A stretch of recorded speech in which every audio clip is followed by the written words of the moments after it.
So, Berto, I just want to do a fun episode Woohoo! where we talk about culture and some other things. So, if, I like it. dear listener, you are expecting psychology, you might not get much of it today. This is the Psychology in Seattle podcast. I am your host, Dr. Kirk Hanna. I'm a therapist and a professor and a hypocrite for calling it Psychology in Seattle today. Berto, who are you?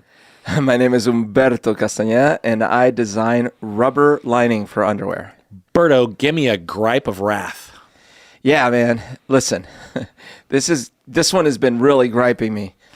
Okay, so we have a situation where we have people driving around in Teslas, right? And that's fine. You know, no one knew maybe ahead of time. In fact, I always wanted a Tesla back in the day. You know, I was like, ooh, I want a Tesla.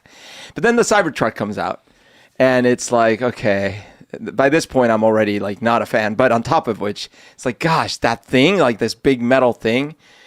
Okay, but now you're driving a Cybertruck, and it's now March or April of 2025 with everything we know and everything. You're driving your Cybertruck. And you go to park your Cybertruck, and you find you know how like a lot of parking spots will have a label that says small, right? You park there and you just take the two spots. You just take the two spots. You don't even bother trying to no, you just take the two spots. And you do it in such a way where it's obvious that you don't care about society.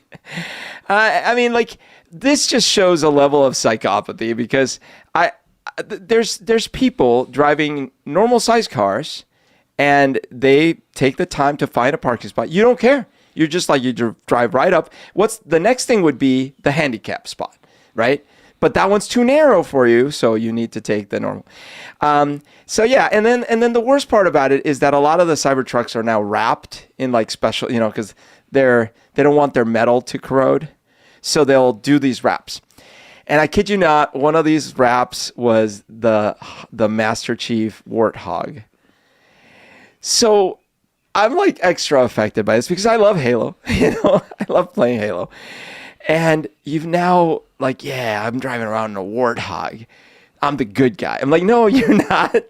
This is not. I'm sure the person is lovely. But it's just like a double stab, you know? It's like, well, I will give a gripe in both directions, away and at myself. okay. I have such a visceral rage, unbecoming rage, whenever I see a Cybertruck, which I don't see very often. I've probably seen in North Seattle a Cybertruck maybe 3 or 4 times. See, I live in the east side. Right. I see them daily. Right.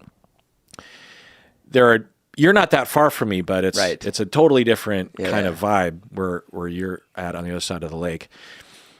So I will absolutely gripe up and down about how stupid this fucking truck is, how it is a safety nightmare, how it is the new DeLorean in a sense. It's just like, the car that Homer Simpson would design without any thought about practicality or whether or not people should make it. It's also a completely narcissistic notion that you could disrupt the truck industry by, for the first time in human history, design a truck that is better and more economical.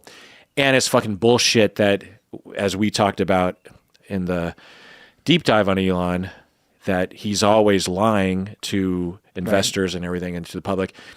He said this thing was going to cost $40,000 when it came out, when he announced it, right?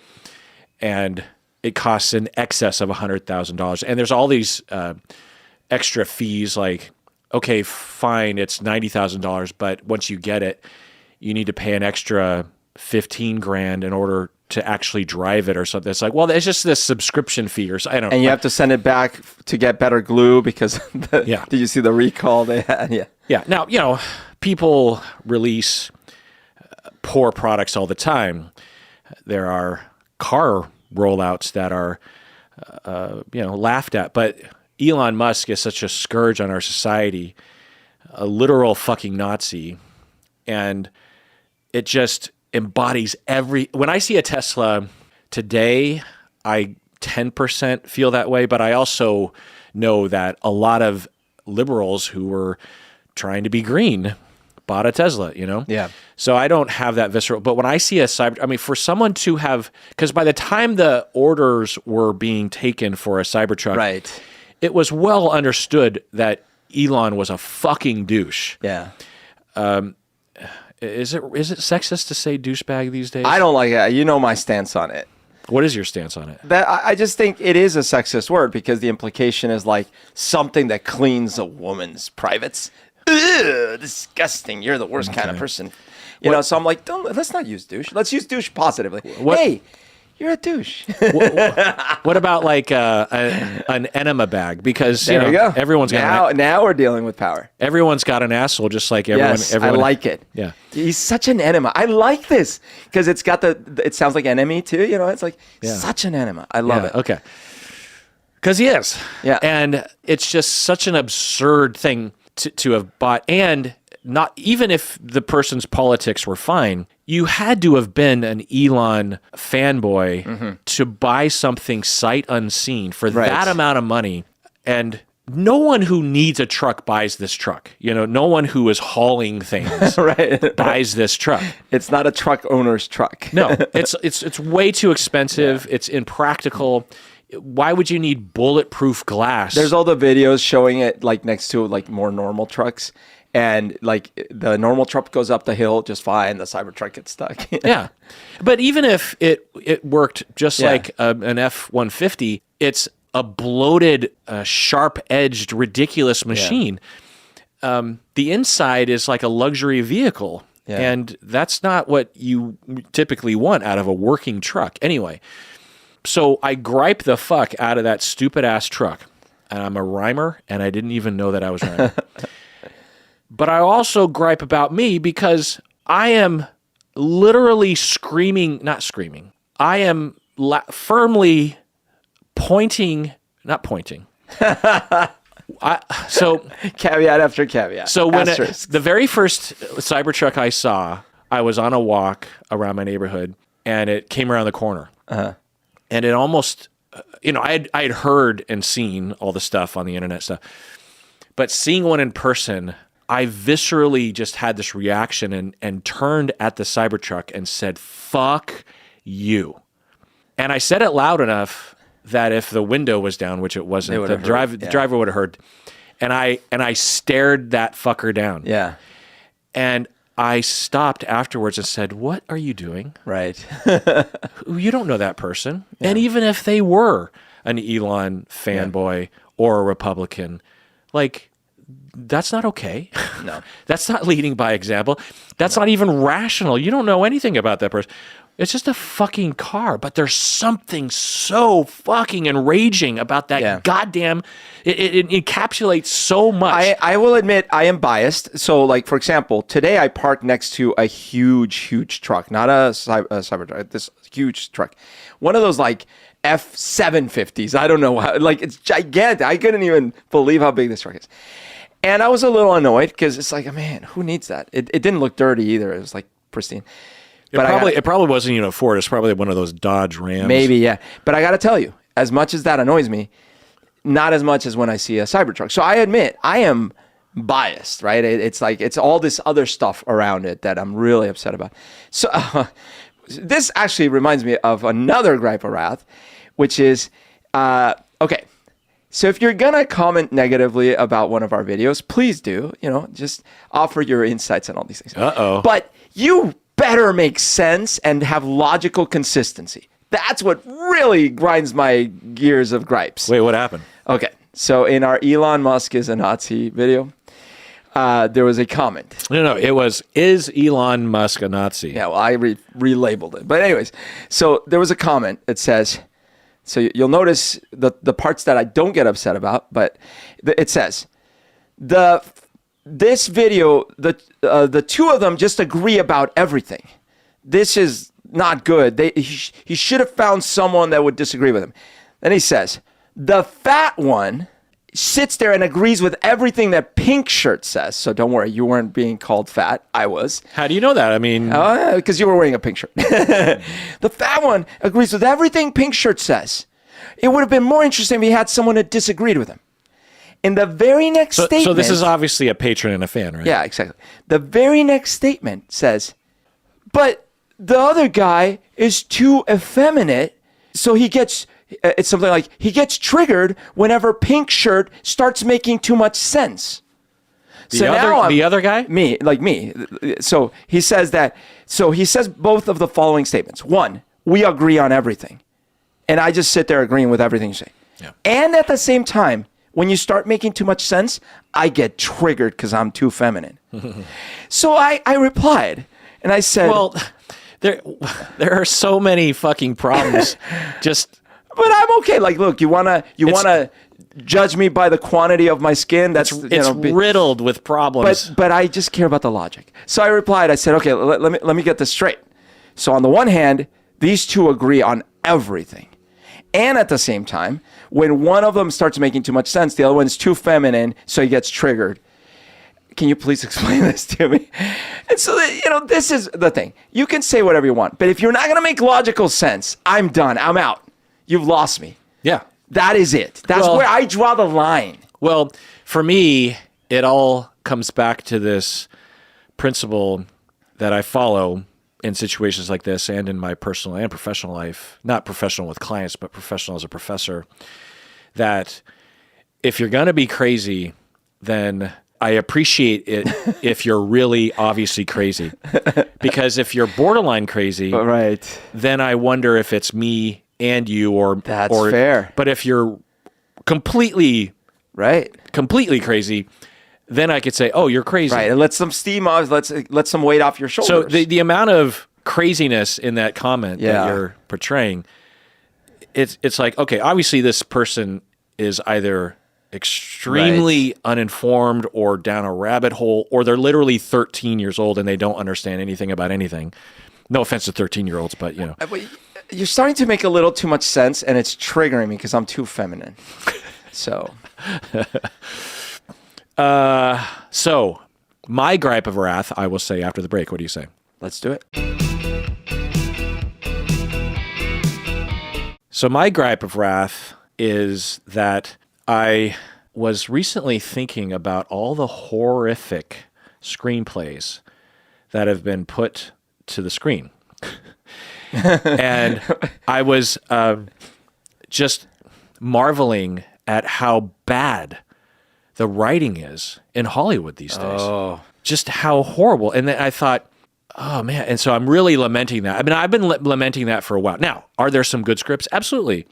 Nora, if you call it a script, it has a script of sorts. If there's a script. Yeah.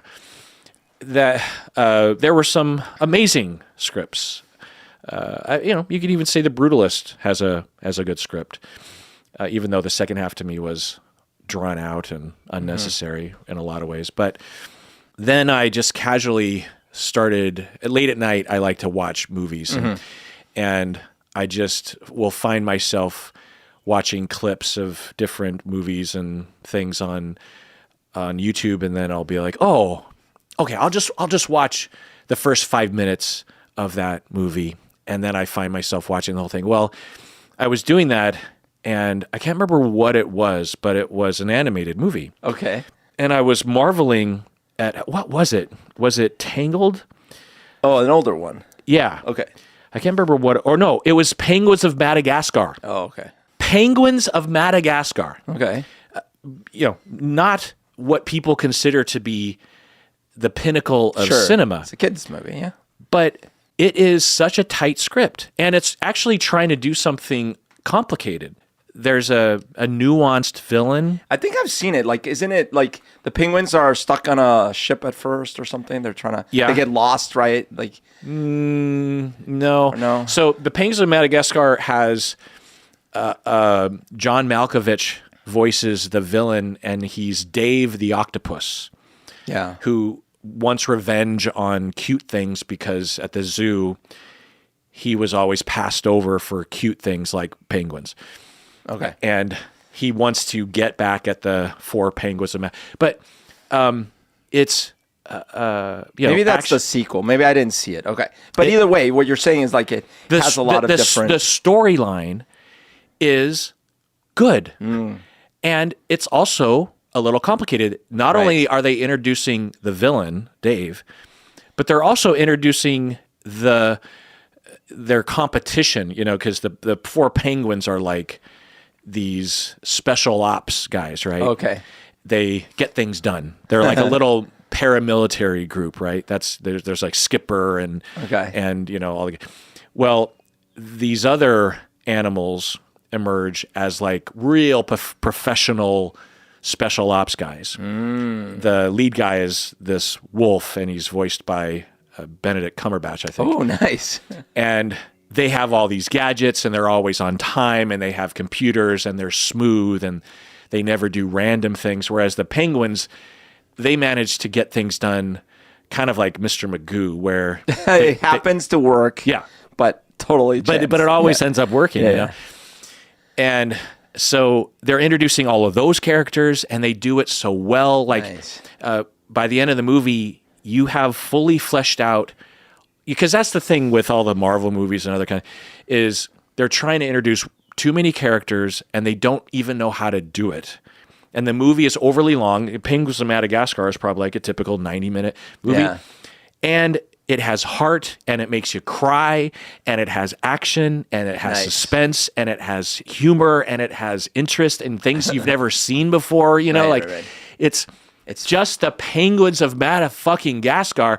But, if I saw a Marvel movie that had half of the charm and half of the humor and half of the compelling storyline, I would consider it a huge success. Are there still Marvel movies? I haven't seen a Marvel movie. Oh, they're coming out all the time, my friend. Or I'm out of superhero related movies, Kraven the Hunter, all that kind of stuff. And so my gripe or wrath is this whole thing, but also the shining beacon is that this isn't the first time it's been said or that I've even thought it, but I just really established it in my mind, is that the best movies right now that have all the combination of story and character and heart and comedy and meaning and and rewatchability are animated. Yeah. It's a lot of great examples, that's for sure. And I don't know why that is. And I think it's possible that because animated movies are expected to be seen by kids, they can't be overly dark, because Christopher Nolan ruined movies in a lot of ways. Like everything has to be dark and complicated and and people don't understand. People don't understand that just adding complication or darkness or depression or trauma doesn't constitute actual storytelling. Get off my lawn, you. So listen, I have a related gripe too, because lately they're remaking every cartoon movie that was in the past. Yeah. Now Disney and DreamWorks, they're all like, I've got an idea. Let's just cash in again, but all we'll do is we'll film it in live action.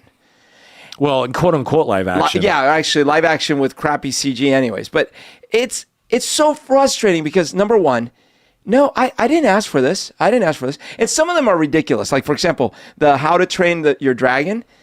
They did a live action. They're doing a live action. How? They're literally doing a live action with people and a CG dragon. Yeah, like basically, And I'm sitting there, I'm watching the preview, and the preview looks like just a scene-by-scene recreation of the cartoon, which was great. It was a great movie. Why? I didn't need this. And especially not when, like, if it was one movie maybe, but everyone's doing it. So now I just have to sit here and rewatch all these movies just with live actors instead of new stories. Why can't you tell me a new story? Yeah. So frustrating. And Disney is like now doing it all. Like, the Snow White, Cinderella, everything's going to be live action. So similarly, in cartoons and animated movies, they will do stuff like that because they don't necessarily try to recycle things for kids. you know? So I think that animated movies often will straddle that line between keep it simple so that kids can be entertained by it, keep it fast, right? Because this is a family movie. You don't want people to have to really concentrate or watch a YouTube video to explain that in Tenet this thing happened versus this thing happened, you know? Don't put any kind of over-involved politics in it. Right. Don't gross people out. Have it wrapped up in 90 minutes. Have it make sense. And we want to appeal to the parents as well. Yeah. So we want to make sure the parents feel comfortable taking We want to have some little nods or enough there so that an adult would like it. To me, you know, Hollywood, when they have all those goals in mind, and I think another thing is that the studio probably doesn't meddle very often with the script of an animated movie, because they just let the script write. Because that's interesting. A lot of the bad things that are happening in Hollywood today is because of meddling. Sure. Because you know, you have studied storytelling, and your brother has been writing a lot. You understand that there are certain principles to story. You know, we've all seen the movie adaptation. You know, there are certain principles, and the fundamentals are well understood by any screenwriter. Right. So why are so many of the screenplays not even following those fundamental rules? Well, but you see that you still see that with animated stuff like Encanto, Wish, you know, like. But I would imagine, I think we know about Encanto. Yeah. That there was some kind of snafu in the production. Too many cooks. Right. Too many cooks. Someone comes in later on and says, we need to add this, or instead of starting over, exactly. They graft something on. You know? Yeah, and then did you see Wish? Did I see Wish? That was a Disney movie, came out the same year as what's the Anatomy story of a Fall and all that. What's the story? The story is, it takes place in this kind of mythical world where all these people's wishes are being kept in these. I think by that point the reviews were bad, and I had given up on certain kinds. I definitely don't advise you watch it. Okay. But the idea was cool. It was supposed to be like almost a Disney prequel to the whole thing, like where wishes come from. Because, you know, like the Disney things, like when you wish upon it, right? So it's almost like a prequel to that. And so the idea was cool. They learned all the wrong lessons from Encanto, I feel, because they were like, okay, so let's see what worked. First, we need a lot of characters, and we need to like bombard the viewer with all these characters at the beginning, and then barely use them the rest of the movie. So there's a possibility that some producer, one, doesn't understand storytelling, and two, might be thinking about merchandising and how to create viral videos. Everything depends on the screenplay. Yeah. If you have a terrible screenplay, a good director, a good acting crew, a good producer, you can't make a bad script into a good product. Right. Everything stems from the fucking writing. And a halfway good director and a halfway good actor and a halfway good production studio with an excellent script will produce something that's very good. Yeah. And who knows what Wish. I don't know. Maybe there was a good script there at some point, and maybe it got too many cooked, or maybe. And I imagine that the vast majority of screenplay writers would never write a screenplay like what ended up being made in Wish, because they understand these things way better than you and I do. Right. They're like, that doesn't make sense, or that doesn't motivate people to care. You know, there's principles about getting, especially for a Disney movie, to get the audience to care about this character. You want them to get to know this person. You want to have a fleshed out person, and you need to have vulnerability and an inner world of that person, or the wishes, or a journey that they go on, something that's relatable. So anyway, I actually made a list of all my favorite animated movies. Nice. So these are 113, and it's just animated, and I left out claymation. Okay. I don't know why exactly. But these have to be drawn or CG or, you know. Yeah. So I'm just going to rattle off my first 20. Okay. Number 1, Inside Out. Of course. Number 2, Watership Down. Yeah, which I've still never seen. I love that movie. Yeah. I watch it all the time. Number 3, Spirited Away. Oh, yeah. Princess Mononoke is number 6. Number 4, Toy Story. Oof. I mean, you gotta, of course. Even though I would say that I would watch the other movies a lot more often. Yeah, but it's got to have an honorary. Yeah, totally. Number 5, Coco. Love that movie. Nice. Whenever I log in and it says "Remember Me" and you click that box, I think remember. Number 7, Plague Dogs, which is a horrible. You told me about that movie, but it's very moving. A similar crew as Watership Down. Number 8, Akira. Oh yeah. The Japanese anime. Was very formative on me when I saw it in 1988. I didn't see it at the time. I didn't watch it till I was in my mid-20s or something. We rented it. I was living with Mitch at the time. We rented it. Or maybe it was there a re-release in the late 90s or something? I don't know. Maybe I did see it in the theater. But either way, I was so blown away. Yeah. I couldn't believe that had been made. It's crazy. Yeah. 1988. Yeah. At a time when it was all fucking Rambo sequels and shit. And I never, ever, ever cared about motorcycles or wanted a motorcycle. Then I saw it. I'm like, I want a motorcycle. Yeah. Number 9, a bit controversial, Brave, a Pixar movie. Yeah. I love this movie. I think it's funny. I think it has good. heart. It has a great story.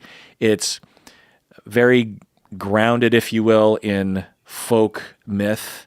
I like it. I wouldn't put it in my top 10, but it's definitely a good movie. No question. Number 10, another really hard movie to watch, Barefoot Gen. I have never seen that. Japanese, 1983. Okay. It's about the dropping of the bomb. Oh. And Barefoot Gen is a kid. You actually told me about this, yes. Number 11, Iron Giant. So good. Yes. Number 12, The Incredibles. Oh, yeah. I watch this movie so often. It has... Talk about a very well-constructed story. Right. Yeah. Yeah. Exactly. Yeah. Number 13, Penguins of Madagascar. I watch this movie so often. Number 14, Wall-E. Number 15, Wall-E. Number 15, another hard movie, Grave of the Fireflies. Okay. I mean, I don't know why all the Japanese animation is so dark. Yeah. Speaking of, there is a lot. Even the Miyazaki lighter touch stuff still have its darkness. Number 16, Coraline. Remember that movie? Oh, I love Coraline. Yeah. Not only that, there was did you go to that exhibit at the Mopop? They had a Leica Studios. Oh, really? And it was amazing because they had several of the sets, not sets, the little models. Okay. They had a little Coraline one too. And Oh, that is Coraline stop animation? Yeah. Oh, that's so you the cheated. one. I cheated on that one, yeah. But it's so good. Yeah. That's kind of, I don't know why I decided to leave off. But anyway, 17, Tangled. Love that movie. Oh, yeah. Good music. Great story. Great story. Great story. I mean, think about this. At that time, my expectations for yet another princess movie from Disney were pretty low because I was like, they had done something that I loved, which was Moana, but this was going back to okay, we're going to do another Grimm's Tale. Okay. No, it blew me. It was so good. Yeah. And it follows the essence of the original story. Totally. It doesn't completely upend it like in Snow White. You know what I mean? They actually riff on it and evolve it and keep the essential features, of the story, where you have a woman who's being kept by an evil stepmother kind of character in a tower, and she lets down her hair. Yeah. And a sort of Prince Charming, if you will. He's a bit of a scoundrel, but he shows up and saves her. But she has agency, but she's not like a ridiculous agency. A super spy with all the perfect... Yeah. Because she's been in a tower the whole time. And the depth of the relationship between, what's her name? Rapunzel and the evil woman. Mom. Yeah. That relationship, because the mom... It's very nuanced. Yeah, it's very nuanced. You can feel the conflict because that is her mom. And you can see that those are the kinds of abusive relationships from the real world where you love this person even though they've abused you your entire life. Right. I mean, it's not, spoiler alert, her actual mom, but anyway. So that, and it's hilarious. The horse is hilarious. Yeah. The drunk guys at the bar, the sort of Viking guys, huge guys, yes, yeah, just wall to wall fucking jokes, amazing, memorable scenes, great musical numbers, yeah. and really touching moments with the lights, and you finally understand the connection. Oh, I'm getting shivers. Yeah, it's so good. But I do detect you haven't named Moana yet. Moana is on the list, but it's not as high as it would be for you. Yeah. Let me just rattle off to 20, and then you can give off the top. Number 18, Nazca, The Valley of the Wind. Yeah. Another Miyazaki. Number 19, Millennium Actress. Have you seen this? Nope. It's a Japanese cartoon. It's amazing. Okay. Number 20, Toy Story 2. I go Not through the 3 before 2? 2 is a sleeper. I recently rewatched it and very much appreciated it. You know, 3 is also amazing, but 3 has an amazing crescendo. Yeah. But the build up to it is good, but Toy Story 2 has like it actually is kind of dark, Toy Story 2. It is, yeah. Because they talk about how some of these toys are stuck in boxes for decades. Yeah. Collectors, you know, and it really is disturbing in a way. Yeah. You know? I just, 3 for me had two things that really got me. One of them was this notion of you grow up. Yeah. And then what happens to your and then the second one was like really good bad guys really make a movie, you know? Yeah. And they had and a really good bad guy is a bad guy that you can we've talked about this before, you can empathize with their position and you can sort of see and there's nuance to them, and it's just it had that. And yeah. And anyways, such a bad guy. I know. The power and the evilness at the Right. end of putting him into the garbage disposal. Yeah. But anyway, so Berto, give me some. And by the way, there are 80 or 93 more of these movies that I would give a 7, 8, or 9 to. That's amazing. There's so many animated movies that, and a lot of them are absolutely rewatchable. All the Kung Fu Panda movies. Yes. Megamind, Castle in the Sky, Wreck-It Ralph, both of them. Yeah. Moana, number 26. Yeah. Spider-Man into the Spider-Verse. Right. The 2 Croods movies. Metropolis, another Japanese movie. Ratatouille, The Clone Wars, Inside Out 2. Rise of the Guardians. I love that movie. It's about like Jack Frost and Saint Nick and those kind of stuff.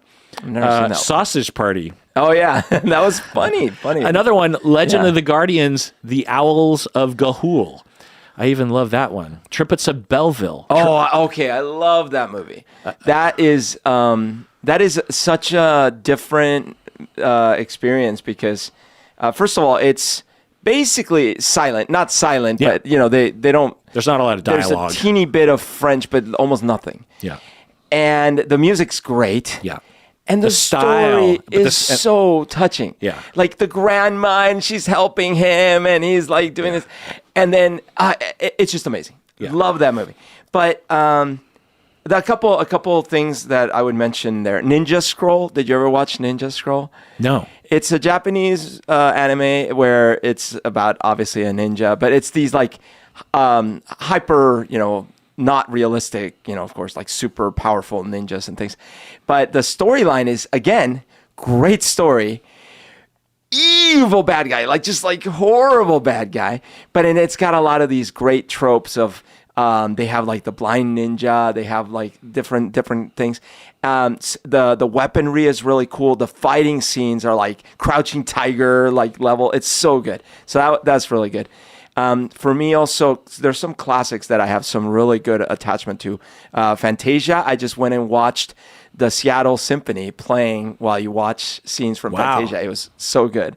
I took my youngest daughter with me. Wow. And because my older one was traveling. But then, you know, my dad, when I was a kid, my dad had one of those Super 8 players.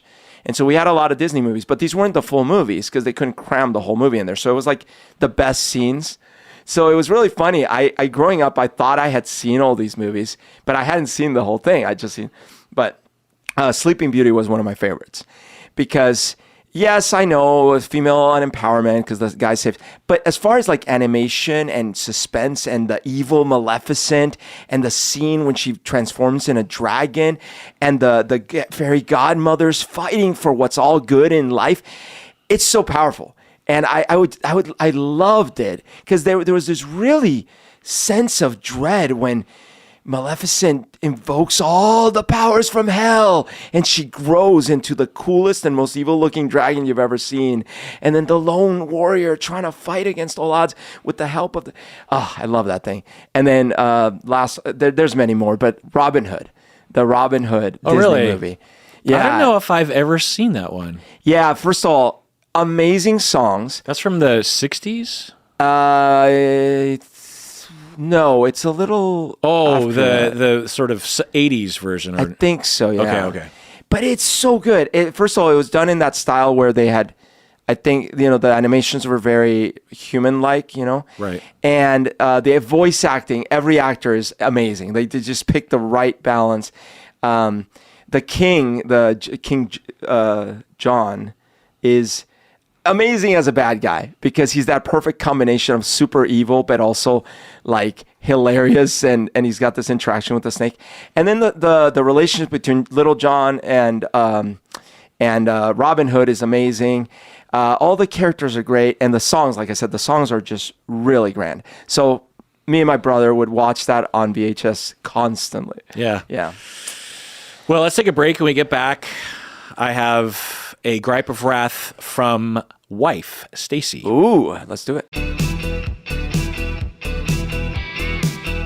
All right, we're back from the break. So this gripe comes all the way from the top. Whoa. From Stacy, the pod wife.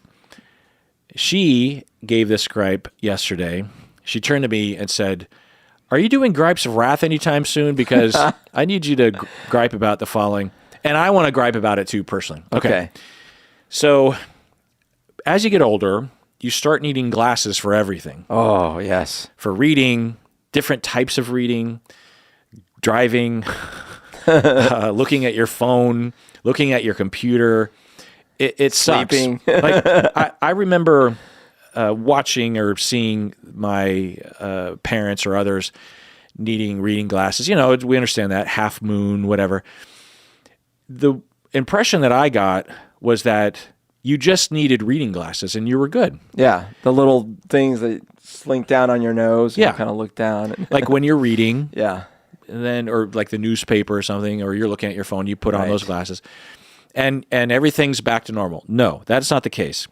At least for a lot of people, including me, the range of clear vision becomes so narrow. You lose on both ends. Too long, too far, too close. Yes. Right. And so there's compromises that have to be made. There's no way to get a pair of glasses that will bring you back to normal. And I've been wearing lenses since I was in the 5th grade.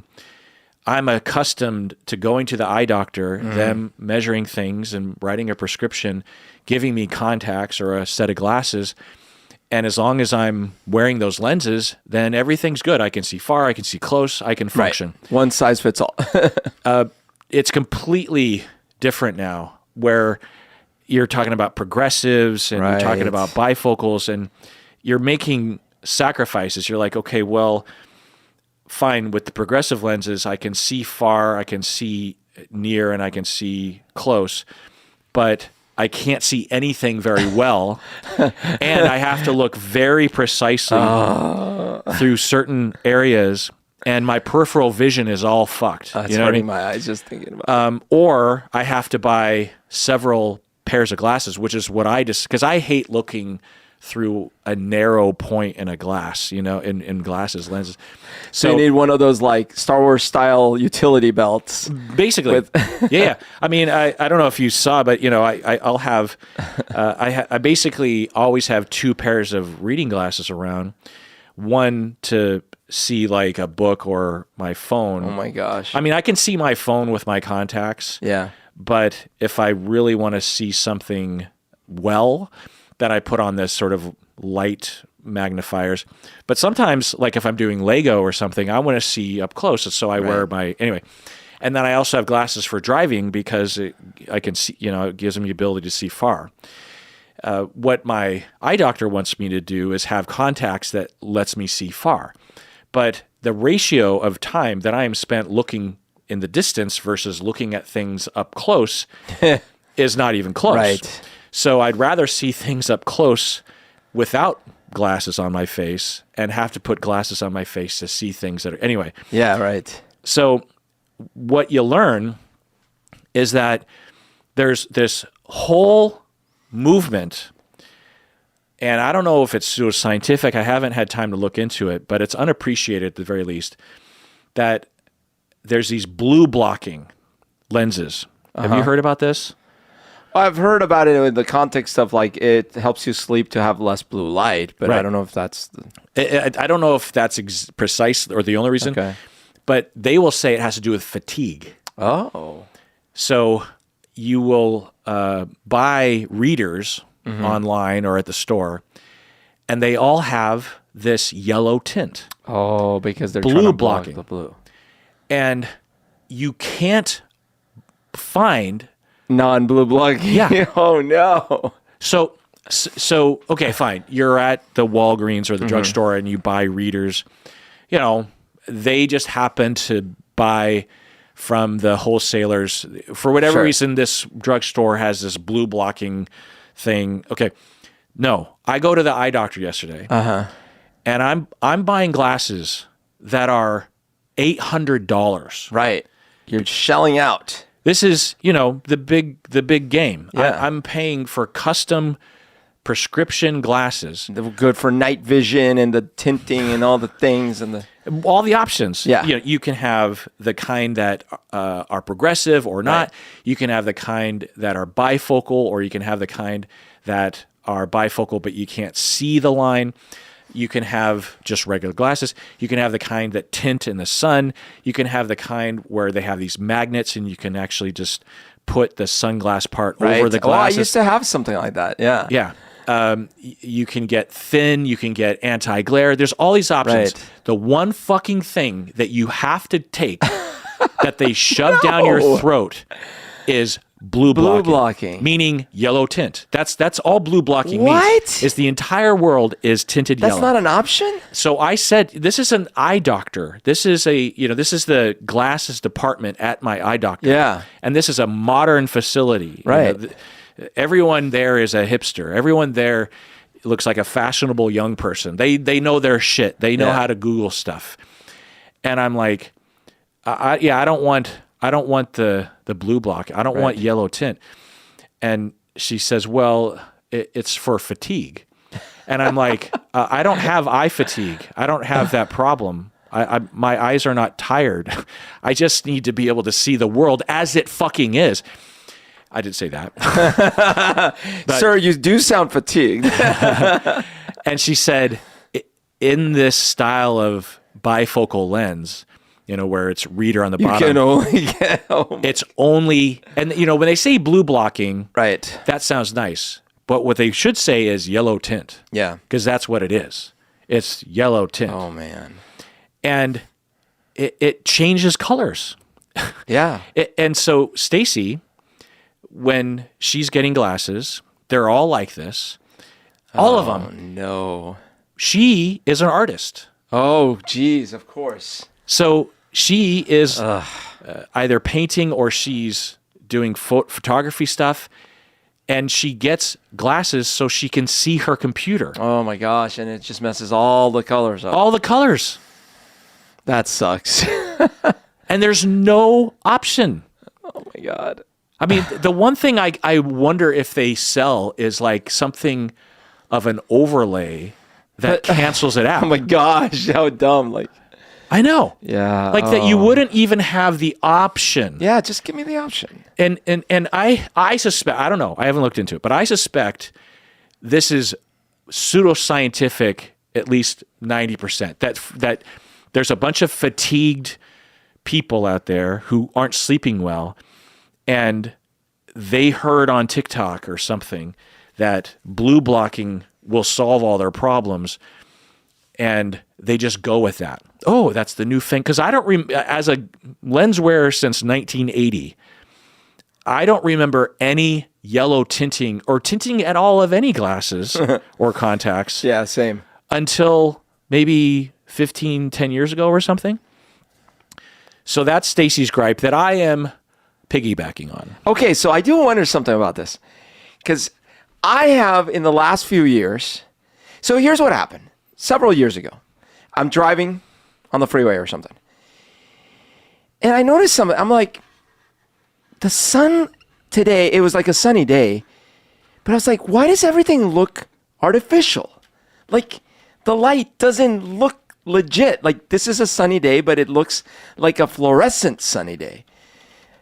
And it really bothered me. I'm like, is this normal? Am I imagining? Okay. So time goes by, and then I start noticing more and more. And I remember doing a Google search for it. And recently it happened again. I went out, and it was a sunny day. And I'm like, why is it so bright and blue? Honestly, it's like blue shifted. Everything's blue shifted. What is happening? Now, there are some crazy conspiracy theorists out there. And then there's a range of ideas. It goes anywhere from like, yes, the timeline reset in 2012 and we're now living in a blah. Okay. Oh my God. But some of it might make some sense. Some of it, one of the ideas was that in the 80s, there was a lot more pollution and a lot more the things that were destroying the ozone layer, right? But that actually changed, that could have changed the general color of the atmosphere. And I'm like, could be. So maybe we were actually experiencing it in the 80s, which was a formative period for me, of course, sort of a fake light. And now this is closer to what the light would be, but I'm perceiving it as more fake. Yeah. Okay, so I just looked it up. Yeah. And the blue light thing has been found to potentially help for some people in a small way. Sure. Your sleep and circadian rhythm, which makes sense. Yeah. Which is why, the Apple phone changes tones later in the day. Well, there's a setting, I assume. Yeah. But our natural life, and even just 50 years ago, and people around the world today that don't live indoors all the time, there's a natural rhythm to sunlight. Right. So to be exposing your eyes to bright light at 11 o'clock at night can screw up your circadian rhythm. Makes sense. The eye strain thing is, I think, complete bullshit, according to what I'm seeing on the internet right now. So that whole fatigue thing, blue light has nothing to do with it. And on top of that, not having blue light might be a problem. You might actually need blue light on the back of your eyes to stimulate certain things, to signal to your mind, you are in the daytime right now. Right. You're not at night. Oh, geez. And so to have blue tinted all the time, even midday, could actually screw up your circadian rhythm, make you tired, make you fatigued, make you depressed. I don't know, sir. You're acting a little agitated. Are you sure you're not experiencing fatigue? I mean, I just, there are certain things like this where, it's one thing if the thing that you want is expensive. Yeah. These glasses are fucking expensive. I'm of the time when you would pay $50, maybe $100 for a pair of glasses. $800 for a pair of glasses that I wear some of the time. I'm just like, holy goddamn. But the fact that I can't even get non-tint, the option's not there. Just grab some glass off a Coke bottle and make it into my lenses. Like, does see-through glass exist in the world? You know what I mean? Like, the contractor you're getting this yellow tinted glass from, just ask them for the next pallet over of the non. I'm assuming that most glass makers make glass that is not yellow tinted. Or is this how they're disposing of the world's urine? Have you thought of that? I mean, it literally makes the world look urine tinted. The sky is not blue. It's got a right. Oh my gosh, I have a gripe that is medical as well, although not eyes related. However, I do. By the way, I'm starting down this path now because I'm now 50, so I now have to, like, if I'm looking at something up close, that's blurry. Oh, because I'm wearing contacts, so that's blurry. I've been waiting for this moment, bro. Yeah, dude. So was my friend Eric, and so here it's fine. Here's blurry. If I'm not wearing contacts, this is fine. So when I'm doing something like small, I can't if I'm wearing contacts. I have to like take them off or what. It sucks. Okay. But my gripe is actually this. So I go to the drugstore because I have to take, every day I have to take levothyroxine because it's my thyroid replacement med, right? So this isn't like an optional thing. This episode could not get older. Every day my cane falls on the ground. And anyways, I have to go to the... Why are you from the South? I don't know. Because when I get older, I get more Southern. I go back to my roots in Colombia, which is South. So anyways, them kids at the drugstore don't let me. So I go to the drugstore and I need my levothyroxine. Like people in the 80s needed their MTV. I need my levothyroxine, right? And it's not an option. I cannot. I want my levothyroxine. If I don't take it, I will eventually not be alive, right? I have to take my levothyroxine. Okay, so I go and I'm like, all right, I'm here for my refill. Oh yeah, your prescription's expired. Okay, I still need it. Well, it just means your doctor like hasn't renewed the thing. I'm like, what do I do? Do I call them? It's like, no, we'll contact them. I'm like, well, contact them because I need my prescription. And then days go by and I don't hear back. And I have to call them. And I'm like, are you not understanding what's happening here? Like, I need my freaking drugs. Well, and calling the parties involved, the physician's office. Oh, my God. That's its own or odyssey. Or the pharmacy. It can be a total, just to talk to a human being. No. So no one answers at the pharmacy. I have to go in person there. My doctor's office, it is its own like hour-long pursuit. So yes, it sucks. And the thing should be like, I'm like, there's got to be a way to like just like perma prescription. Yeah. Like if I'm a diabetic, I'm not going to suddenly become not diabetic. Like this is the same thing. And we're not talking about like Adderall that you can sell on the streets or something, right? I just need a perma prescription. Yeah. I'm not, trust me, my thyroid won't magically regrow next year. Like anyways, sucks. Yeah, no. I know what you're talking about. And again, when you're younger or you don't have this kind of problem, right, regardless of how old you are, it seems like, well, there's pharmacies and doctors, everything works out. Yeah. No. Sometimes I think if I didn't have the time, imagine if you didn't have the time. Yeah. Or if you didn't have the know-how. Right. Or you had low self-esteem and didn't want to advocate for yourself, you could literally be dead because you just were sitting waiting for someone I don't know what happened. To do what they said they were going to fucking do. Yeah. But they never do it unless you hound them. And what if you don't have a phone or an address or, like the health system can't, not all the time, but it can just be this ridiculous. And it's like, we live in the internet age. Like, press a fucking button on the internet. No. You know what I mean? That's the other crazy part. It's like, why does this take so much like ad hoc human interaction? Like, you literally have to drive to the pharmacy, walk in there, and talk to someone in person. To your point, there should be a button on the screen that says, "Oh, renew." Or a button that says, "As a patient, I want this to be renewed." Right. And then the doctor's office gets a little alert. Beep, beep, beep. And the doctor goes, "Oh, yes." Presses a button. Yes. They die if they don't take this. Yes, renew. Yeah. That simple. Yeah. Or they should just give you a perma prescription. Right. Or like, like let's say there's some regulation where like no prescription. Fine, get an alert. Yeah. And it's like, it's time to renew. Yeah.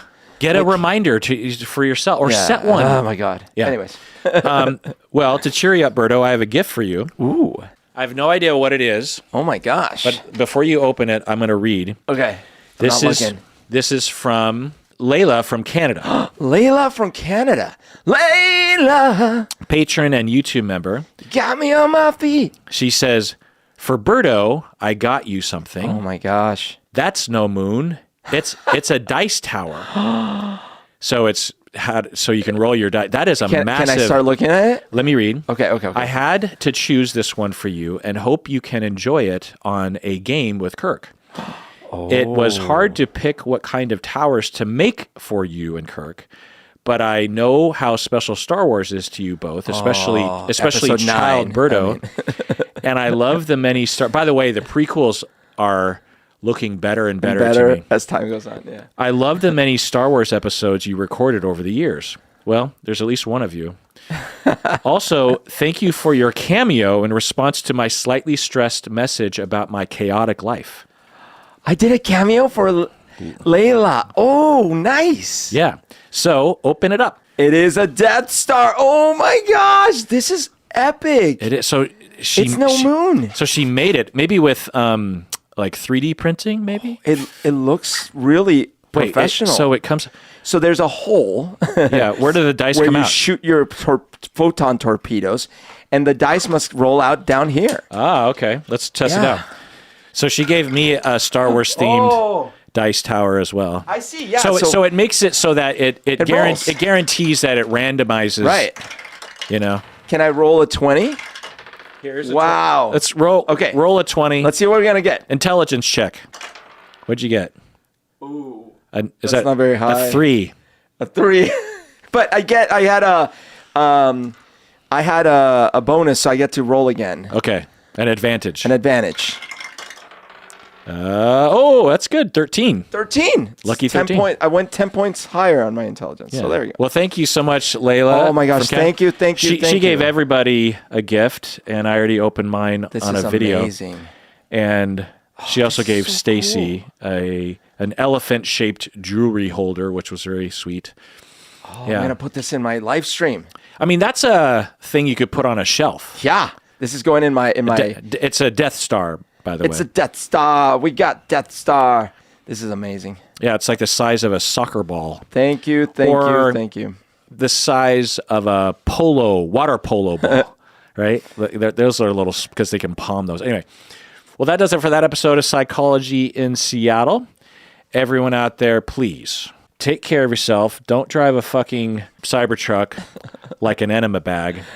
And take care of yourself because you deserve it.